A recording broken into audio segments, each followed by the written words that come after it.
अक्षय जी चूरू से। महाराज जी आपके चरणों में कोटि कोटि प्रणाम। महाराज जी आप जब भगवत प्राप्ति के मार्ग पर चल रहे थे तो आपको सबसे अधिक किस प्रश्न ने परेशान किया था? पहला प्रश्न तो हमारे अंदर ये था कि मेरा है कौन।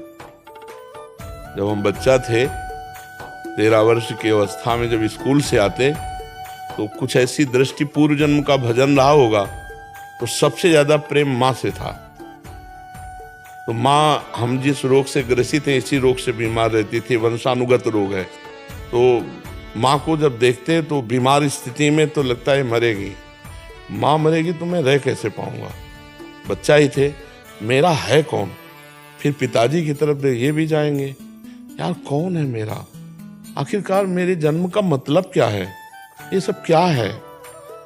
तो बस फिर धीरे धीरे इसी प्रश्न ने भगाया कि हमारा मतलब ये प्रश्न इतनी जोर का था कि स्कूल में जाते बैठ जाते ऐसे, हाँ सब पढ़ लिख के क्या करेंगे हम, आखिरकार रुपया कमाएंगे, रुपया क्या करेंगे, भोग भोगेंगे फिर मर जाएंगे, मतलब है क्या। मतलब एक मिनट टिकने नहीं देता, कहीं नहीं टिकने देता।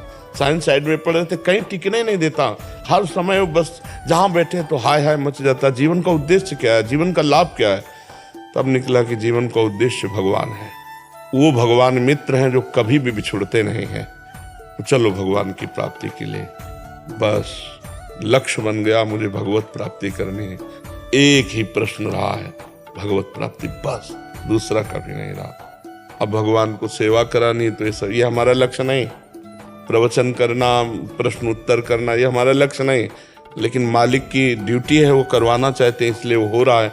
नहीं, लक्ष्य नहीं, लक्ष्य केवल भगवत प्राप्ति, भगवत तत्व का अनुभव हो जाना, यही जीवन का लक्ष्य।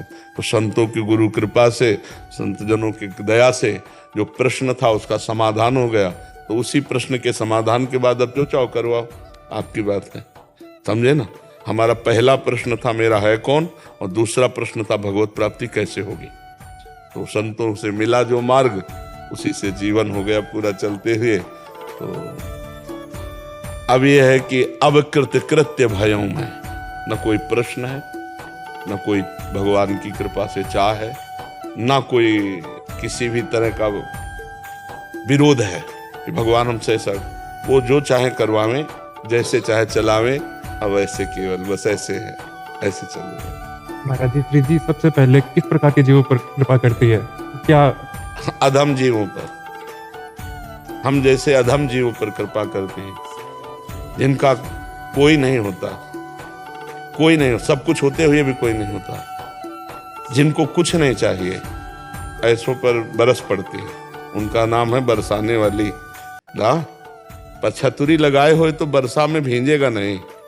परसत पुलिन सुलिन गिरा, करसत चित सुरघोर, हर्षत हित नित नवल रस, बरसत जुगल किशोर। नवल रस बरसत जुगल किशोर, बस अहंकार हट जाए। अहंकार की छतरी लगी, इसलिए हम प्रिया प्रीतम की कृपा वर्षा में नहीं डूब पाते।